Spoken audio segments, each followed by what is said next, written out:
मैं मौजूद हूँ अभी दिल्ली के यमुना घाट पे। कालिंदी कुंज का ये घाट है और मैं आपको पहले यहाँ की स्थिति दिखाता हूँ। लगातार आईटीवी नेटवर्क आपको हर उस स्थिति से रूबरू करवा रहा है जो यमुना के हालात बन रहे हैं, उन सभी चीज़ों को हम दिखा रहे हैं आपको। ताज़ा अपडेट जो आया है वो भी आपको बताना बेहद ज़रूरी है, इसलिए हमने सोचा कि आपको इस बारे में बताएं। मई महीने में नया रिपोर्ट जो आया है, उस रिपोर्ट में क्या नए खुलासे हुए हैं, क्या यमुना की स्वास्थ्य सुधरी है, इन सब बातों पे हम आपको आज जानकारी देंगे। पहले आप यमुना की स्थिति देख लीजिए। मई का लास्ट महीना है और अभी आप देखिए झाग कितना ज़्यादा आपको दिखाई दे रहा है। ये झाग हटने का नाम ही नहीं ले रहा, लगातार झाग जो है बढ़ता जा रहा है। पानी का जो रंग है वो आप देखेंगे काला होता जा रहा है, कोई अंतर जो है वो खास दिखाई नहीं दे रहा है। तो क्या सवाल उठता है कि आखिर इतनी साफ़ सफाई के बाद भी, इतने दावों के बाद भी क्या यमुना साफ़ नहीं हो पा रहा है, या यमुना के साफ़ के लिए जो साफ़ सफाई के लिए जो प्रयास किए जा रहे हैं क्या वो नाकाफ़ी हैं। जो रिपोर्ट डीपीसीसी ने दिया है उस रिपोर्ट के बारे में भी चर्चा करेंगे, लेकिन यमुना के किनारे को मैं भी आपको दिखा देता हूँ पहले, तब आपको और अच्छे से समझ में आएगा कि जो प्रयास हैं वो आखिर ज़्यादा क्यों नहीं है, या प्रयास जो है वो कम क्यों लग रहा है। अब देखिए, ये आप देखेंगे कि जो यमुना का किनारा है आपको गंदगी साफ दिखाई देगा। जो प्लास्टिक वेस्ट है वो आपको दिखाई देगा, जो पूजा पाठ का वेस्ट है वो आपको दिखाई देगा। तमाम तरीके के जो भी वेस्ट हैं, मटेरियल्स हैं, वो सब आपको यहाँ पे दिखाई देगा। यहाँ वॉलंटियर्स आते हैं हर हफ्ते और साफ़ सफाई करके जाते हैं, और उस एक हफ्ते में क्या स्थिति हो जाती है आप वो स्थिति आप देख सकते हैं। अब थोड़ा सा आगे चलेंगे अवधेश भाई हम लोग, और आगे की भी स्थिति दिखाएंगे कि किस तरीके की यमुना के हालात हैं।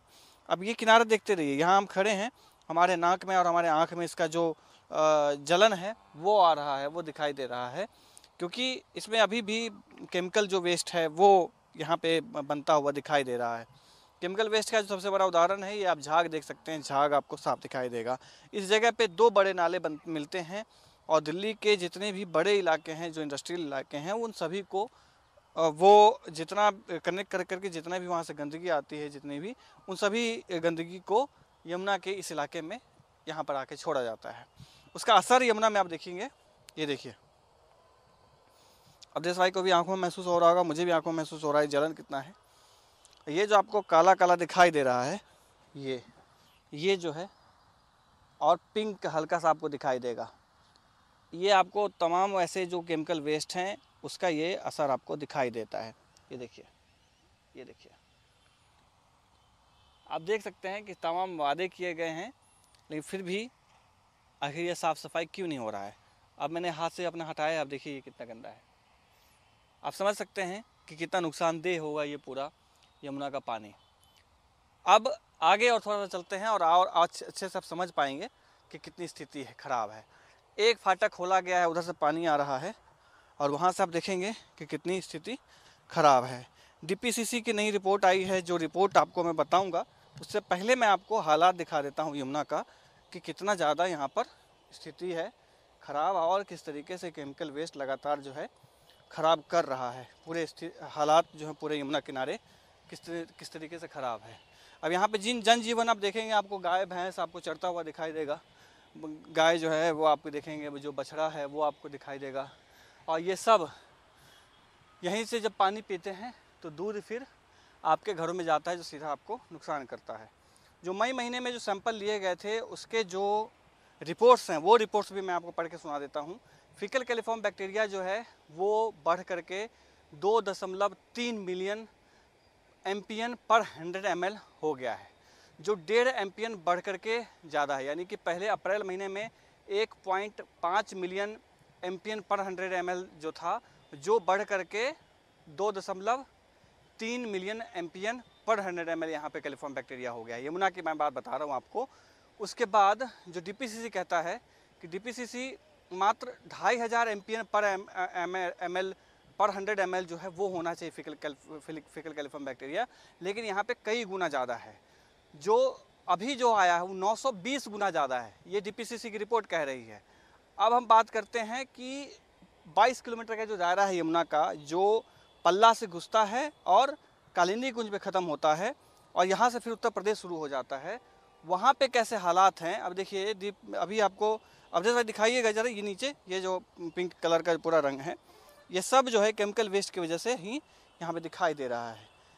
पूरा जो एरिया आप देखेंगे किस तरह के सफ़ेद चादर से ढका हुआ है। मैंने आपको ताज़ा रिपोर्ट दिखाया। अब मैं पल्ला की बात बताता हूँ। पल्ला में घुसने वक्त जो यमुना के हालात होते हैं वो कितना होता है, उसके बाद यहाँ आते आते कितना हो जाता है वो भी मैं आपको दिखाऊंगा, और हालात जो है किस तरीके से ख़राब होते जा रहे हैं। पल्ला में 1700 एमपीएन पर 100 ml है, यानी कि मात्र 200 एमपीएन ज़्यादा बताया जाता है जो डीपीसीसी कहता है उससे, लेकिन यहाँ आते आते जो है वो बढ़ करके आप समझिए कितना ज़्यादा हो जाता है। उसके बाद दिल्ली की जो वजीराबाद का जो डैम है, वजीराबाद क्रॉस करने के बाद, यानी वजीराबाद का जो डैम है जहाँ से पानी लिया जाता है दिल्ली वासियों के लिए, वहाँ पर 3300 एमपीएन हो जाता है पर 100 ml पे, जो ज़्यादा है, वो भी ज़्यादा है, लेकिन फिर भी कालिंदी कुंज और बाकी का जो इलाका है यमुना का, वहाँ से ठीक स्थिति मानी जाती है। उसके बाद आईएसबीटी की हम बात करते हैं, जो फीकल कैलिफॉर्म बैक्टीरिया है वो 2.3 मिलियन, यानी कि वजीराबाद के बाद स्थिति खराब होती चली जाती है। ये 22 किलोमीटर का जो दायरा है, जो सबसे ज़्यादा गंदगी हम इसमें यमुना में देते हैं। अब 8 पॉइंट जो हैं यमुना को लेकर के एनजीटी ने दिए थे, जो मंथली रिपोर्ट्स जो दिए गए थे उसमें, उसके अनुसार बीओडी, उसके बाद जो बीओडी कितना होना चाहिए उस पर भी बातचीत होती है। जो असगरपुर यानी कि जहां हम अभी हैं, यहाँ से थोड़ा सा आगे आगे जाते हैं तो बीओडी 56 mg पर लीटर हो जाता है, जो कहीं ज़्यादा है। इस तरीके के हालात हैं पूरे यमुना के, इस पूरे इलाके में। लगातार यमुना की साफ़ सफाई की बात की जा रही है, लेकिन आप फीकल कैलिफॉर्म बैक्टीरिया जो आप देखेंगे उससे साफ पता चलता है कि यमुना अभी भी ठीक नहीं हुई है। यमुना में अभी भी जो ड्रेनेज के पानी है वो अभी भी आके मिलता है, जिससे यमुना में फीकल कैलिफॉर्म बैक्टीरिया बढ़ रहा है। फीकल कैलिफॉर्म बैक्टीरिया होता क्या है वो आपको बता दूं। फीकल कैलिफॉर्म बैक्टीरिया जो मलमूत्र होता है मानव के या जानवरों के, उस सब का जो उसमें बैक्टीरिया पाया जाता है, और फीकल कैलिफॉर्म बैक्टीरिया वहीं से यहाँ आ रहा है। अब आप समझ सकते हैं कि कैसी हालत हैं कि तमाम जितने नाले हैं वो सब बिना ट्रीटेड के यहाँ पे आ रहे हैं, बिना किसी सुरक्षा मानकों को पूरा किए हुए सीधा पानी को यहाँ पर भेजा जा रहा है। अब देखिए यहाँ पर जीव जंतु भी आपको दिखाई देगा, पक्षी भी आपको आवाज़ दिखाई देगा, लेकिन हम यहाँ खड़े हैं, मेरा कैमरा पर्सन अवधेश खड़े हैं, और हम महसूस कर पा रहे हैं हमारी आंखों में कितना जलन है, और हमारे गले में जो है एक इसका जो खराश है वो जा रहा है। तमाम वादे किए जा रहे हैं, लेकिन स्थिति कुछ सुधरने का नाम नहीं ले रही है। प्रधानमंत्री नरेंद्र मोदी इसके बारे में बात कर चुके हैं, गृह मंत्री अमित शाह इस बारे में बात कर चुके हैं, खुद रेखा गुप्ता कई ऐसे जगहों पर जा चुकी हैं जहां पर यमुना बद से बदतर है। वादे किए गए हैं, 100 दिन पूरा हो गया है दिल्ली सरकार का, और उन्होंने कहा था कि यमुना का प्रायोरिटी से ठीक किया जाएगा, लेकिन स्थिति अभी आप देखेंगे कि कैसी है। 5 से 7 फीट ऊंचा झाग अभी भी बन रहा है। जो वादे किए गए थे वो अभी तक पूरा होता दिखाई नहीं दे रहा है।